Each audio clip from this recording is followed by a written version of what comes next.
everyone can make pretty average content for SEO and content for business purposes, but it's pretty difficult to make content that's original and unique and interesting and spicy. I had the lead engine and the awareness and the brand before I started the business, and it was started the business to fulfill the need, the amount of leads that were coming. So the amount of content that I post on LinkedIn, sharing my expertise, making people aware of like the way I think. By the time they reach out, they already know me and they already like trust us. I think backlinks is a part of how Google understands authority and trust. And I think that is, stayed the same. I see backlinks working very much still. And moving the needle. What we do typically is we focus on the bottom of funnel first. So like all the stuff that we know will, if you rank number one, convert and bring you in customers. And then we tend to go up a little bit in the funnel, like to more middle of funnel stuff. And then we strategically we'll write top of funnel things only if we need the topical authority. So what makes a brand stand out is not like a really nice educational answer that is simple and concise like a AI does. I think what makes a brand stand out is solving the pain point in a really unique way, in a way that is different, is like in a way that only you know.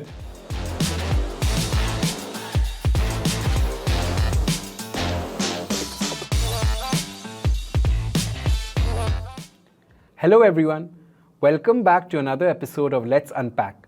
I am your host Anubhav, and today I'm thrilled to be joined by Ben Goodey, founder of Spicy Margarita, an agency that helps brands win customers through strategic SEO and exceptional content marketing. Ben's journey has been remarkable. He transformed a startup from zero demo requests to consistent inbound leads that generated 1 million in ARR. And he did this all through the power of targeted SEO with virtually no marketing budget. Since then, he has refined his approach across multiple startups and clients, creating a systematic strategy that combines technical SEO expertise with what he calls his unhealthy obsession with human-centered original content. Ben also shares his insights through his podcast and newsletter HTF, and today he's here to pull back the curtain on building SEO-driven demand engines that actually convert. We'll also talk to him about agency building, challenges he has faced, and how his venture is getting along. Ben, welcome to the show. Glad to have you here. Thank you so much. What an intro. Thanks for having me on. Yeah, this has been a long time in the making. I'm glad we've got this going finally. So before we really dive into Spicy Margarita, could you really share a bit about your professional background and what initially sparked your interest in SEO and content marketing? Yeah, absolutely. I think my journey is a bit unusual, but I don't think anyone's journey actually is that orthodox getting into marketing or SEO. A lot of people just stumble their way into it. I actually started out thinking I wanted to work in finance and worked in finance for like 6 months before realizing that really, really wasn't me. And then I went into the world of startups, again, not in marketing, but more in kind of analytical roles, before eventually finding a startup that needed marketing desperately. And I took on that role. And from there, developed my kind of as a kind of broad marketer in all different areas of marketing. And yeah, I then went from startup to startup before I was like head of growth and head of marketing at a couple of startups. And I think actually that's what makes me a much better SEO and content person, is that it was just one part of how I approached marketing. And it ended up being one that was the most successful and the one I ended up specializing in later down the line. But I never kind of lost sight of the fact that marketing is about growing a business, and SEO and content marketing should be about growing a business and not just like a fun thing to grow traffic and all that kind of stuff. Yeah. And then I started my own business, I guess. Yeah. So I was coming to that. So you moved from many startups. What was that pivotal moment really, that convinced you that okay, I want to go at it myself now, start a business, and help many other companies? Um, that's a good question. I think I always knew that this was like my destiny in a way, like that I wanted to start a business ever since I was a kid, which is a weird goal or dream to have, but that's what we wanted to do as kids. Like me and my friends were the ones starting a car washing business and that kind of thing. But yeah, I got increasingly kind of bored and tired of like typical corporate life. I also had really felt like I learned the skill set that I could take to other people and help more people with their business. And so like it came very naturally to me. Like I started off with freelance, taking on some extra clients on the side, and before I knew it, was doing what I really like to do, but for like lots of businesses. Yeah.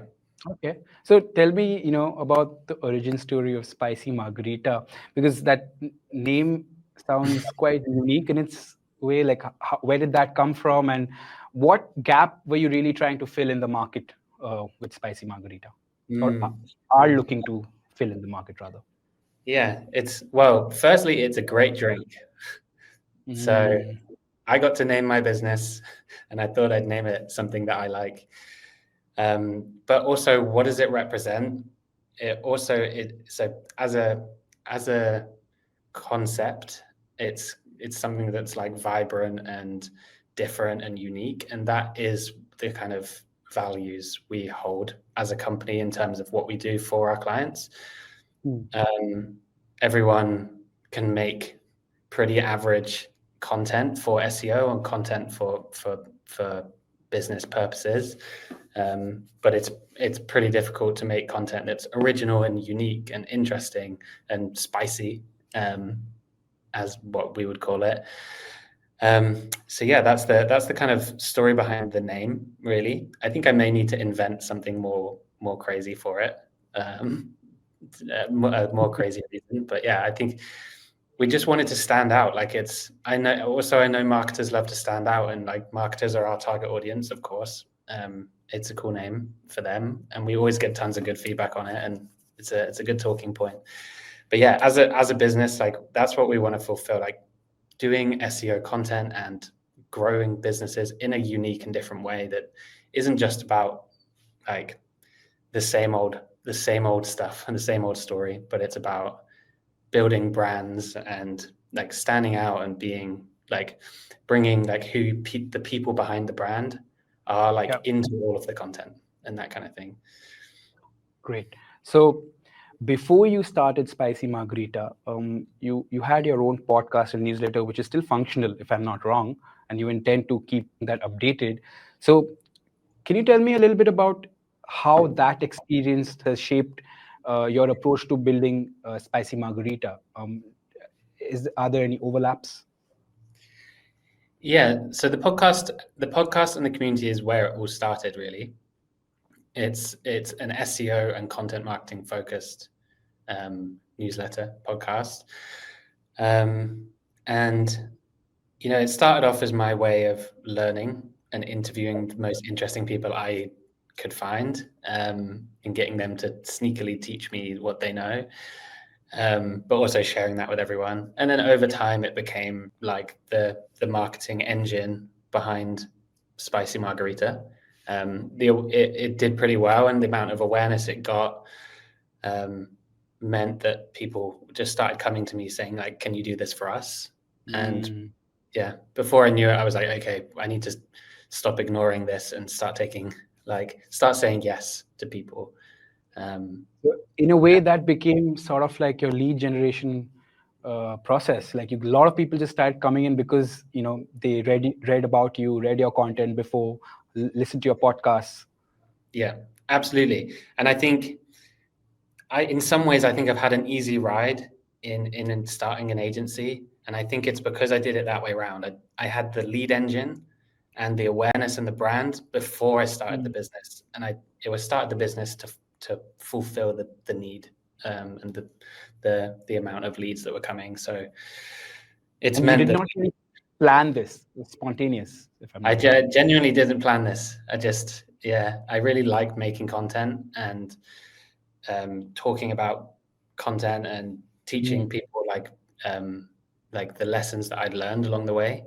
And I really originally wanted it to be the business itself. So like it did pretty well in terms of getting sponsorships, having premium subscribers and things like that. So it was, and I had an ebook that sold fairly well. So my original goal was to make it the business itself, just to be a media company. So yeah, genuinely that was the goal. And then at some point I was like, you know what, this adds up a lot better to take the clients as well. And I also it wasn't, it's really like fun and you learn a lot from helping other businesses grow. So it's, yeah. So I'll move on to Spicy Margarita now and try to really understand the different sort of challenges that you've faced since you started. What is it that you think about regularly, and you're trying to overcome, or you have already overcome in agency building? If you can share some thoughts on that, because quite a few of our listeners and viewers are small businesses. Some of them have agencies of their own. So we'd love to hear your thoughts on that. Good question. There's probably so many it's kind of hard to answer. But I do think what I would say is that we are still fairly new and still small.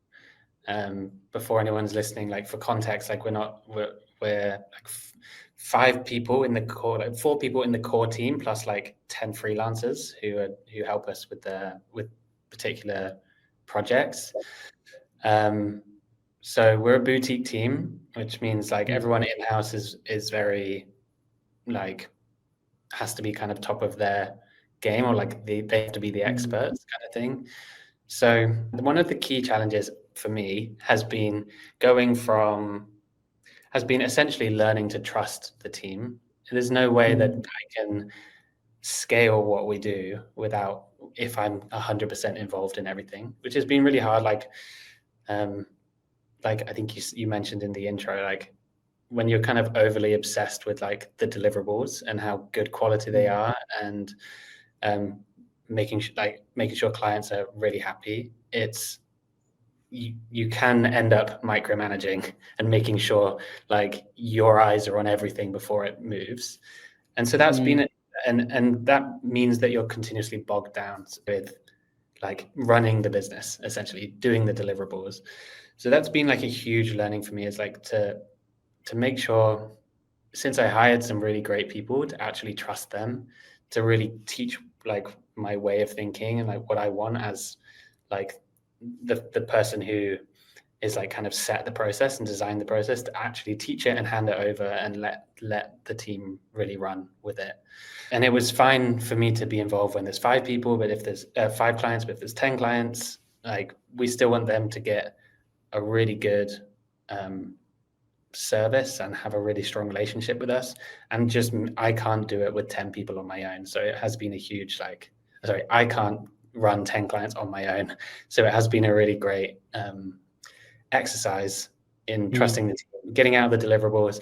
And what that's meant is like it's freeing up my time, which means, just now, like I've been able to start thinking about getting the podcast back up and running, and thinking about what's next, adding different services. We recently added some more services, refined our deliverables even more, had time to adapt to the different changes in the market, all that kind of stuff. So the biggest challenge has been that, and that's been a huge learning and really positive for us now. I'm glad you brought up clients, because from my understanding, client relationships can really make or break an agency, and it's not always easy to get the right kind of clients, and sometimes you need to work with whatever you get. So what is your framework for really identifying the right clients? Are you in that position to do that? do you adapt based on different clients, or you have your set processes? Everything we do is like we have our ways of doing things, but it's all then customized to that client. So like I chose actively not to niche down. Like my background was in B2B SaaS, so I could have niched down in B2B SaaS and be like another B2B SaaS agency, but we like decided not to do that because it's more interesting. And I think you also learn from like working on an e-commerce site, something that works with B2B SaaS. So we stayed very broad in all different kinds of industries. And yeah, we tend to just customize what we do to that industry. And it's all effective. Ben, could you tell us how you really manage client expectations? Because SEO results take time to materialize, and sometimes patience is not easily found in all our clients. So how do you go about that, and what advice will you have to small business owners and people who are just starting out, trying to work on their SEO? How do you reassure them that if you follow some steps and processes, it's eventually going to pay out? Because everyone really wants return on the investment quite soon. Is that sort of a challenge you get while speaking to clients? Yeah, that's a good question. I have again been quite lucky that I have very understanding clients who get it and have put a lot of trust in us. But at the same time, I think they may put trust in us because of the way we communicate and the way we deal with them.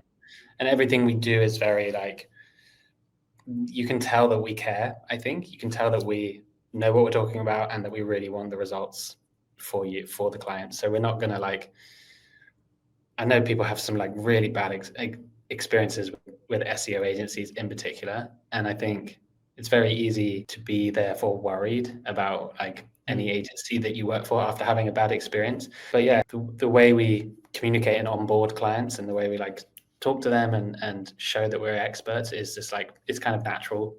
And like I said, I think I've had a lucky ride because like the amount of content that I post on LinkedIn, sharing my expertise and just making people aware of like the way I think and things like that, and through the newsletter and podcast, by the time they reach out and want to become my client, they already know me and they already like trust us. So if I say like when we say like you will start seeing results in the first couple of months of some kind, but really you got to wait 6 to 12 months and then then you're going to be happy, but you got to give it time. Most of them are okay waiting.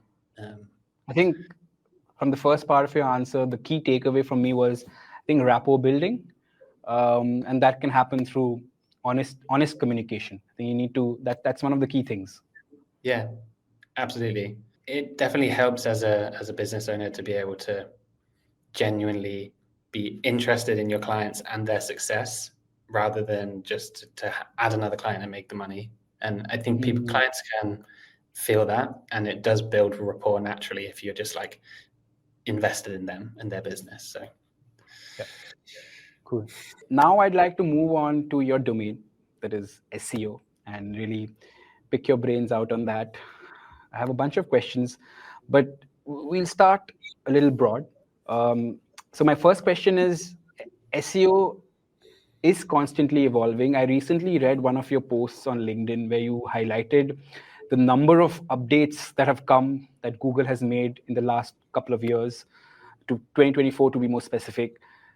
Having said that, what do you think are some of the core principles that have remained throughout your career, irrespective of all the Google algorithm changes that we see on a weekly basis? I think the main ones that come to mind, firstly, search intent, I think is a very, very important thing to understand. And it's fundamentally unchanging in a way. Like Google, the whole point of Google as a search engine is to surface an answer to what people ask of it, what people search. And the content and the pages that it serves, it serves as relevant are the ones that are most relevant and useful typically to the user. So if you're a content writer or a I don't know, head of marketing who wants to create like more growth from the SEO, like really understanding the need behind what people are searching for, and making sure your content and the pages actually actively serve that need, and are relevant to the search user. That's like something that hasn't changed. Maybe like how you show it and like little things like have changed. Best practices have adapted, but at the end of the day, some really helping the person on the other end is. Could we add Google's EE80 framework as well? Is that something that's been stable for some time now, or is that also subjective now? I think, well, I don't know. I think EE80 is a little subjective anyway. You know, like, well, I think it's a very important thing, and why it's important is because showing off your expertise, authority, experience, etc., is things that humans really want as well. You want to read something by someone who knows what they're talking about. You want to go to a website that is high authority, etc. Like, I think that should never be underestimated because, yeah, humans and search engines both value this. And yeah, so the more nuanced your expertise, the more credible your writers, etc., is it. Yeah. As a principle of marketing and good content has never changed. Has it changed as an SEO, like what works in Google? Maybe it's a bit more subjective. But that does bring me on to like backlinks. I think backlinks is a part of how Google understands authority and trust. Yeah. And I think that is something that's, I think, stayed the same. I see backlinks working very much still, and moving the needle like as clear as day still. So, yeah. So one thing you did not mention, so I want to double click on that, is you did not mention keyword research. So can you tell me what the role of keyword research today is, and has your methodology evolved over the years? And are you using any unconventional sources, say, for identifying gaps or opportunities to rank for? Is that something you still think about, or are you advising clients on that, or has that changed completely? My approach to keyword research hasn't changed dramatically. Okay. I definitely think, so for people listening, keyword research is essentially looking for what people, like in this huge collection of what people are searching for, things, keywords that are relevant to your business, and writing something about those. The theory being then people who search them come to your website and buy from you effectively. So like, yeah, I think it's one of the most fundamental SEO skills, and something that, yeah, people should like focus on mastering if they're interested in SEO and content. Has my keyword research approach changed?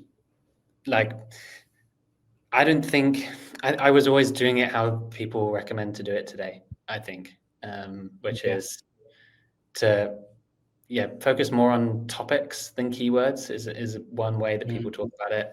And that really just means you may have a parent keyword. So like one keyword that's like keyword research, for example, as a keyword phrase, but you're also going to have that the article that ranks number one for that will also rank for like 500 other keywords in that topic group. So to make sure you're not hyper focusing on the keyword, but more looking at the topic and the wider topic behind that keyword. And unconventional sources, I think over time, my keyword research process has become increasingly audience focused. And by that, I mean, I spend a lot more time when we set up clients really understanding their audience and their product, and understanding the pain points of the business and the product and what it solves for the audience.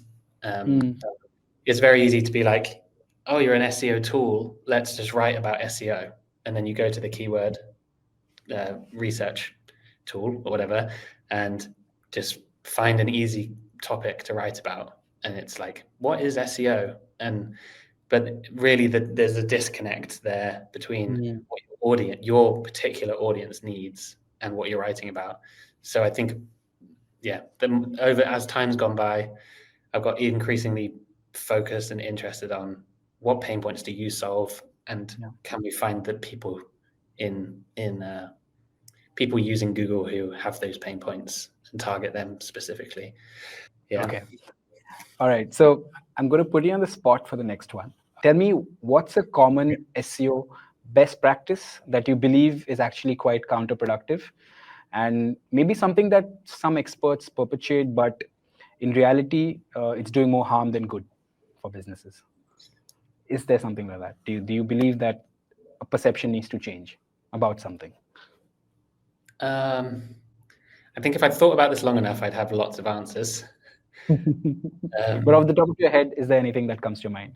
One that comes off the top of my head, which I know will be slightly controversial, is using tools like Surfer SEO, like AI content optimization tools. Ooh. And for those who don't know, basically you would like put your blog post in to Surfer, or something, I think it's They Surfer, give or like whoever, recommendations. Yeah. and it will tell you you haven't included this keyword. You should include it 23 times, and you've included it twice. So then people, I think Yoast as well. Yoast, a WordPress plugin, gives you a keyword score. that kind of thing. Yeah. And they say it's like NLP, semantic, AI suggestions, or whatever. And I just think really what it does is it arbitrarily tells you to put in a certain amount of keywords based on some random things. And what it makes people do is like fill their content with like weird words. I don't think it makes any sense at all. Like I don't think Google cares how many times you mention the keywords. Just because the top 3 articles mention the keyword 23 times doesn't mean that you need to do it, in my experience. Especially if you then have an article that looks really weird. If you can do it naturally, then go for it. But we've never used it, and no one I've worked with uses it, because I think if you're writing an article the right way for a human, you will naturally include the right amount of keywords. So there you go. There's an SEO best practice. I hope I'd take down an industry there. Moving on. So how do you approach content strategy differently for startups, which are small businesses, versus, say, established brands that already have existing authority? How are the conversations different? And what do you think about when dealing with these two stakeholders? Good question. I think we have our like strong opinion about what you should do. But what I find if we work with enterprises or like bigger brands is sometimes their goals really are different. We start with a conversation around what your goals are. For startups and small businesses, it's usually we need more clients kind of thing. For some enterprises, it's like we just want to build our brand even more. We just need an extra touch point. We don't mind if it doesn't convert, basically. We don't mind it right now if it doesn't convert. We just want traffic and awareness and that kind of thing. We're happy for the touch point. So sometimes the conversation is around goals, and that's very different.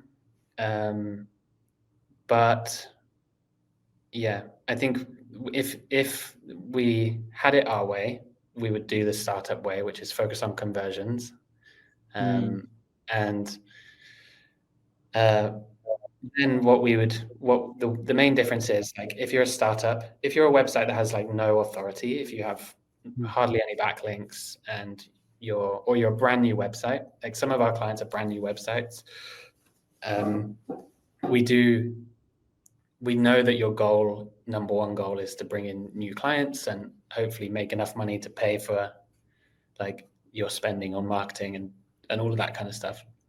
So like what we do with startups is what we do typically is we focus on the bottom of funnel first. So like all the stuff that we know will, if you rank number one, convert and bring you in customers. And then we tend to go up a little bit in the funnel, like to more middle of funnel stuff.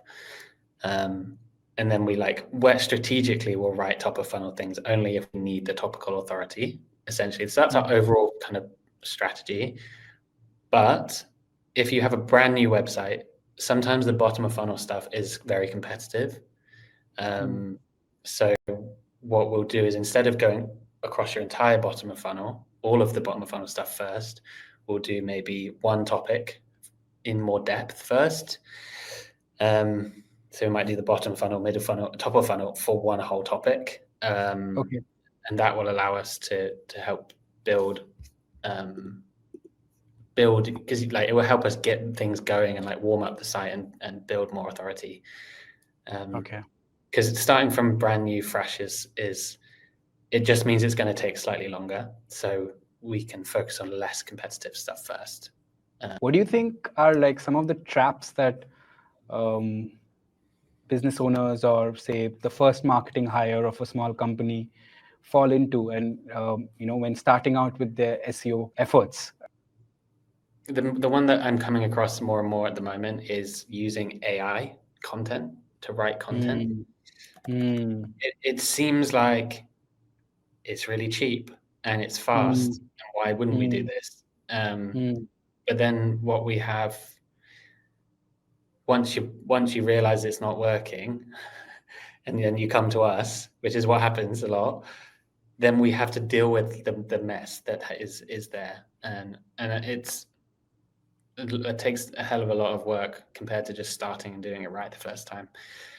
Yeah. So I think like people, if as a small business owner who maybe isn't that experienced with content marketing, I think you should find someone who knows what they're talking about around content and ask them, do you think this content is good? If you don't really know, if you're not very clear on whether this article that's been created by AI or by anyone is any good, you shouldn't be like overseeing the content creation process. That's what I think. They should outsource it quicker, or get some expertise, even just hire a consultant for like a couple of hours to talk you through it. But yeah, I think it's very easy to think, let's just do all this, and then either it will do nothing and be a waste of time, or it will create like a mess that someone has to clean up. Or if you're doing okay already, and then you start doing that, maybe it will hurt you from where you are as well. So it's quite a coincidence that you brought up that particular point, because my next question was going to be about AI in content creation and the debate around it. Because yes, you did mention that it can come out to be a little cheap and easy, and for small business owners, they have a lot on their plate. They might just use AI to create content. So my question is, most people believe that this is going to do a lot of harm to your brand and reputation, and it doesn't really help in the long term, like you mentioned. But again, at the same time, when we were talking about some of the principles that have remained constant, such as solving for intent, really understanding your ICP's pain points and problems, keeping that in mind, if you craft content, irrespective of whether it was generated by a machine or you wrote it yourself, if it is solving that person's pain point, why is that looked down on? And secondly, how can we encourage them to strike a good balance instead of completely setting aside AI content? Do you think this can be an approach, or do you actually believe it's not good at all? good question. This is probably the fundamental questions that people have at the moment. It's a good question. Hypothetical question: if AI wrote an article that solved your pain points, why would that be looked down on?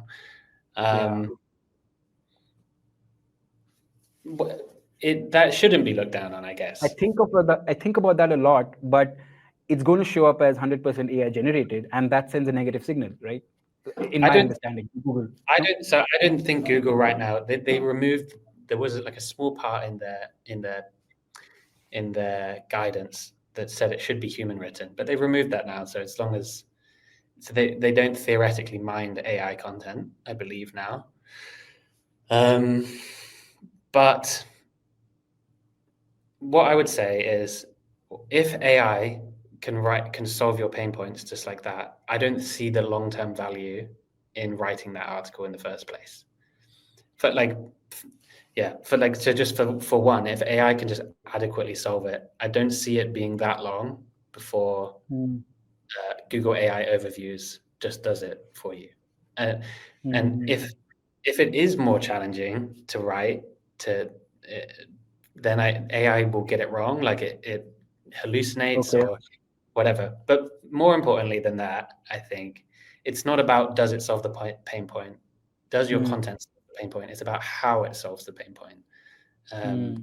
So what makes a brand stand out is not like a really nice educational answer that is simple and concise like AI does. I think what makes a brand stand out is solving the pain point in a really unique way, in a way that is different, is like in a way that only you know. So like maybe you've solved this pain as a business, so you can tell that story and you can show them.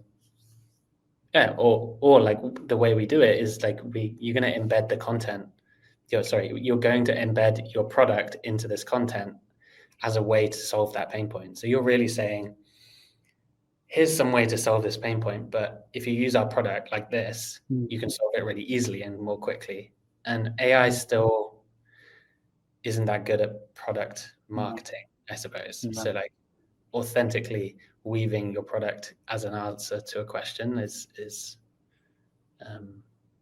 I also think, Ben, people are really abusing creating content with AI. I think the moment you read something, in the which very obviously written by AI, one tends to think that the person has not put any effort into what they are writing about. So they probably don't care, and yeah. that itself sends a negative signal. In that. I definitely, and also it's too easy. I don't think good marketing is that easy. Like because how is it different? Like if both of our businesses can write an article in 1 second, there is no point to me in doing that. Like it's homogenous content. We can all do it. If everyone can do it, then it doesn't make you unique or useful. Yeah. I think. Okay. Makes sense. Um, Next, I'd like to talk about. So we all obviously have the likes of Perplexity and ChatGPT, and they're becoming uh, very popular entry points for information discovery. You've covered that as well in your LinkedIn posts recently. I've noticed that, and many content creators are wondering really how to optimize for these platforms. Ben, can you tell me, based on your research and understanding, for the benefit of our viewers, do these platforms get enough traffic for, say, a marketer to really start thinking about optimizing their content for AI search results? Does it really matter, especially if they are a small business marketer? Yes, I do think they get enough traffic. I see my clients getting leads from these tools already, and it's just getting started, I would say. So it's not about it. While I think it is valuable now, I think the bigger question is like, will it be valuable for the next 5-10 years to understand how to get your content in these tools and to start getting mentions and recommendations and things. And if we imagine that they will only grow in popularity, then definitely now is the time to get in the training data. That's my Yeah. So if I am, say, a small business owner or a freelancer, do I start optimizing for SERP and that will take care of getting GEO sorted? Or do I need to think of them parallelly? Or what are your thoughts on that? Yeah, so we are currently working on our like AI response plan kind of thing. I do think it's early days to give like concrete answers to that. I think anyone so far who is coming up with GEO or Playbook. playbook doesn't have the proof really that's just clickbait for now. However, what I think has emerged for me personally and for like what we see for the clients that are getting recommended and things in these tools. Like, for example, we have gone for one client from not being mentioned to being mentioned over about the space of a year. From brand new website to getting recommended as the top person in ChatGPT. Wow. Like, we have done that, but we didn't do it that intentionally. All we did was do some really good SEO and to get them at the top of Google and the top of Bing by default. But what I'm seeing is the connection that people, I think, should think the way that you should think about this right now is if you are good enough to be at the top of Google, that's going to really help. And also, if you have a good enough brand that other people are mentioning you, if you're mentioned like in lots of other places, and if you go to Google and there's 5 articles and they all mention you as an option, like that is gonna help. So I think that's what you should have been doing in SEO anyway, is getting mentions everywhere. And so don't overthink it. So I think last year Google rolled out AI overviews, in a really wide scale manner, and as a result, there've been dips in the CTRs, right? If I'm not wrong. How do you think we should adapt to that and ensure that, irrespective of the CTR going down, there isn't a drop in quality of traffic? So, like, how do you think about that? Yeah, it's a tough one. Especially, I think people are seeing a drop in click-through rates for kind of top of funnel informational queries, things that AI can answer pretty easily. If an AI overview satisfies the person, then there was no need for them to click. Like, that's the basic fundamental thing here. But what I would say is probably stop writing content that is really easy to satisfy. I think it doesn't make as much sense for you. And double down on what is still getting more click-through rates. And like, I think I wrote about this in a LinkedIn post recently. I think Google is, a lot of people are talking about a very similar pattern where like their traffic may have gone down, but their leads flow is very similar. And I think what we've seen in our data is that, like, especially for bottom of funnel terms like best accountant or whatever, people are still either clicking through or AI is recommending us as a brand. So they just take your brand name and go from there. And that's still really good for business. So I would, try to get your brand really known for what you do. If you're a small business, if you're an accountant in London or Bristol or whatever, try to get in the top 10 pages of top 5 people recommending like accountants, or try to get your site in those top results, and AI overviews will be recommending you very likely. And that will still be good for business. And you may not get traffic for. Exactly. I was coming to that. You might not get traffic on your website, but you're still featured. And that kind of is a signal that, okay, I might look at them later on. It's not a linear journey, right? That's the key here. Yeah. I think this is a big thing as well. Like, people may see your name recommended to them at the top and they may not click, but they might take your name and Google it. And then what we would do normally in SEO is like discount branded SEO. So be like, people searching our name is not an SEO lead. It's probably generated by someone else or like word of mouth. But now I think I would start measuring that. I would start looking branded search term. Yeah, because I think you're being, thanks to SEO, you're now being recommended somewhere where they're going to Google your name. So the branded is a bit more relevant. Cool. Okay. Just a few more questions, Ben, and then we can end this. But we did talk about your lead engine your LinkedIn posts and your newsletters, etc. I want to focus a little bit on your LinkedIn community. How did that come about? Because it's a pretty impressive presence you have there, and how have you really gone about building it in like maybe a few lines? Some things that you've kept, watched over very carefully, and was it a conscious effort? Definitely a conscious effort. Definitely. I think what people don't tell you about growing a LinkedIn, a lot of followers on LinkedIn, is how hard it is, and how you have to be so obsessed. Like, I was lucky to I have a see. year of my life where I was pretty obsessed with it, and had multiple friends on that journey, or I made them through it, and it's all we would talk about as how like obsessed you had to be, like constantly thinking about it and tapped into the algorithm.